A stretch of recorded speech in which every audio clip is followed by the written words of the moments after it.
Hi guys, welcome to the Enzyme Lab. So today we're going to be testing amylase from two sources, human and bacterial amylase, under 4 different temperatures to see how well they digest starch. So right now for this experiment, I've set up 4 sources of human amylase, which comes from spit. I put them into 4 test tubes for the 4 different temperatures we're going to be testing.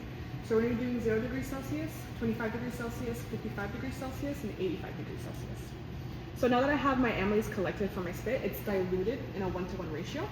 I'm going to go ahead and collect 4 different test tubes of my starch source. So to get my starch solution, I'm using what we call a serological pipette. This dispenses 5 ml of starch into each 4 of my test tubes. So picking up and dispensing into all 4 test tubes.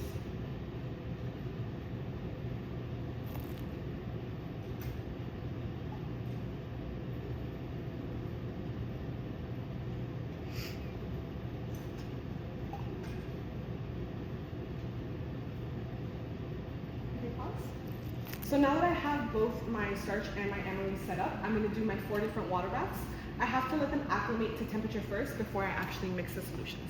So I have them labeled 0 degrees amylase and 0 degrees starch. They're going to go into an ice bath. 25 and 25 is going to go into a water bath. And then for my 55 and my 85, the Stockton set up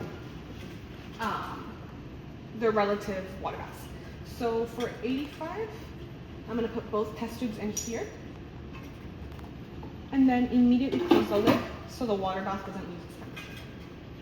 55 is going over here. Someone left the test tube in. And then I'm immediately closing it. All right, now I'm going to set a 5-minute timer and let them acclimate to temperature before I mix the solutions. Okay, so I'm setting up my spot plates on top of each other to actually take my measurements. So on top is going to be the 4 different temperatures, so 0, 25, 55, and 85.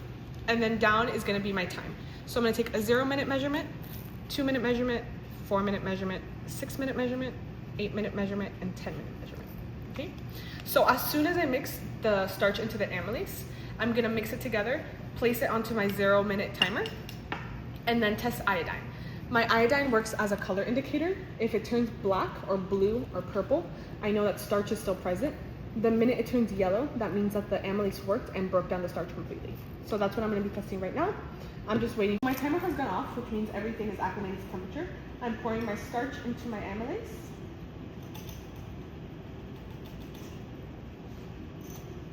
Taking a plastic dropper, mixing it up and down to make sure everything is fully incorporated. And then picking up a few drops, and that's going to go under 0 degrees at 0 minutes. Do a few more drops, and this goes immediately back into the water bath. I'm going to add a drop of iodine, again as a color indicator, and then I'm using my little wooden toothpick to mix it together. Okay, so these were my 0-minute measurements. As you can see, all is black because no starch has been digested yet. I'm gonna do my 2-minute measurement now, and I'll cut at the end when. All right, so we didn't see any digestion here, and it's not because the results didn't work. It's simply that our starch was way too concentrated. So I'm gonna put in a picture of what the results should look like, and I'll explain a little bit more about the experiment and how it works so you guys can actually get results.